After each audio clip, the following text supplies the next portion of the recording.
Kepala SMA Negeri 1 Cimarga, Lebak, Banten menggemparkan dunia pendidikan.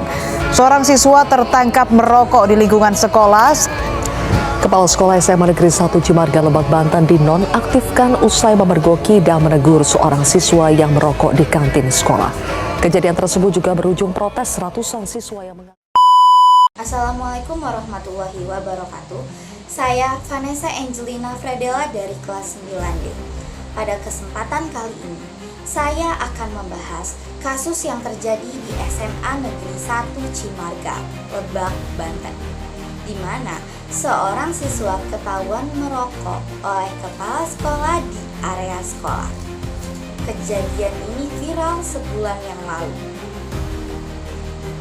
Dilaporkan ke pihak yang berwajib yaitu polisi, dan ratusan siswa melakukan aksi mogok belajar.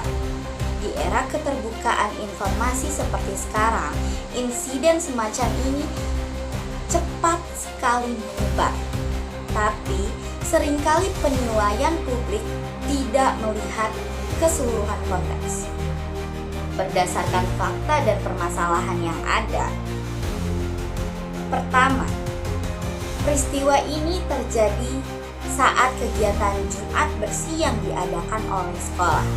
Kepala sekolah, Ibu Dini Fitri, menemukan seorang siswa yang sedang merokok di area belakang sekolah. Yang jelas, di mana hal ini melanggar tata tertib sekolah. Yang kedua, dalam pernyataannya ke media, kepala sekolah mengakui bahwa ia menampar siswa tersebut.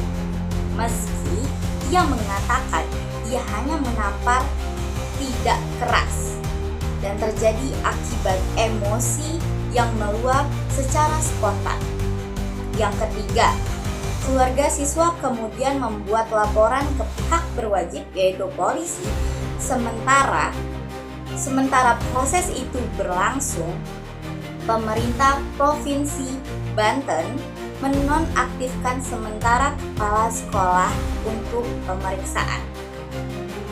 Yang keempat, sekitar 630 siswa melakukan aksi mogok belajar sebagai bentuk protes terhadap tindakan kepala sekolah.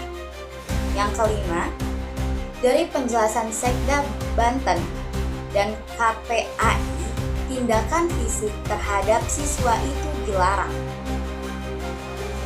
Yang jelas di mana ada aturannya, yaitu Permendikbud nomor 82 tahun 2015 melarang kekerasan fisik dan verbal di lingkungan pendidikan.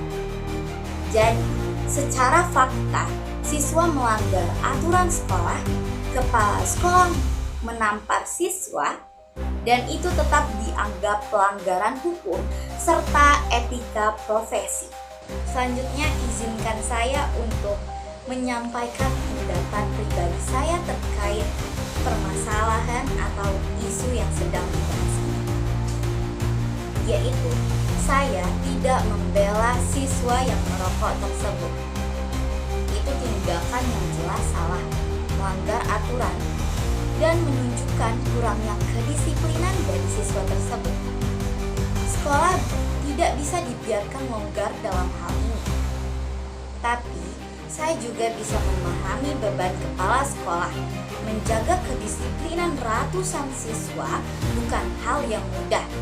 Dan ketika ada pelanggaran yang mungkin sudah dilakukan berulang-ulang, emosi bisa saja seringkali muncul.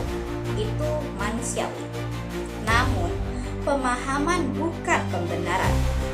Sebagai pemimpin sekolah, kepala sekolah tetap punya kewajiban hukum dan moral untuk menghindari kekerasan, bahkan dalam situasi emosional sekalipun. Tamparan tetap tamparan, kekerasan tetap kekerasan, walaupun disebut pelan. Di sisi lain, aksi mogok besar-besaran oleh ratusan siswa juga menunjukkan ada masalah hukum yang lebih dalam. Saya melihat reaksi tersebut berlebihan. dan menunjukkan lemahnya penghargaan terhadap disiplin di kalangan siswa. Maka dari itu, saya mempunyai beberapa solusi, yaitu masalah tersebut bisa diselesaikan dalam lingkup internal, tidak perlu menyebar kemana-mana. Yang pertama, yaitu bisa dilakukan pembinaan tegas untuk siswa yang terlibat, yaitu siswa yang merokok di area belakang sekolah itu, yaitu dengan pemanggilan orang tua, konseling, dan sanksi edukatif. Ingat ya, sanksi edukatif. Yang kedua, bisa dilakukan dengan perbaikan komunikasi internal. Komunikasi internal antara siswa yang mogok belajar itu dengan pihak-pihak yang terlibat, yaitu kepala sekolah dan siswa yang merokok tersebut.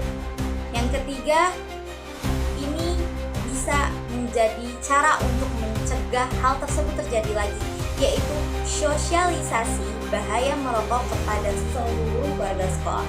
Seluruh warga sekolah, tidak hanya untuk siswa saja.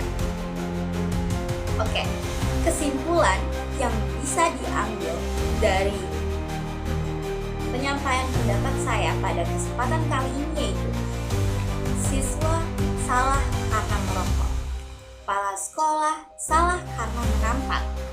Tapi penyelesaiannya tidak boleh berhenti di hukuman semata. Kita perlu memperbaiki sistem, memperkuat komunikasi, dan memastikan sekolah tetap menjadi ruang yang tegas namun tetap manusiawi. Sekian penyampaian pendapat dari saya terkait kasus di SMA Negeri 1 Cimarga Lebak Banten ini. Kurang lebihnya mohon maaf. Semoga pendapat saya dapat diterima. Terima kasih. Wassalamualaikum warahmatullahi wabarakatuh.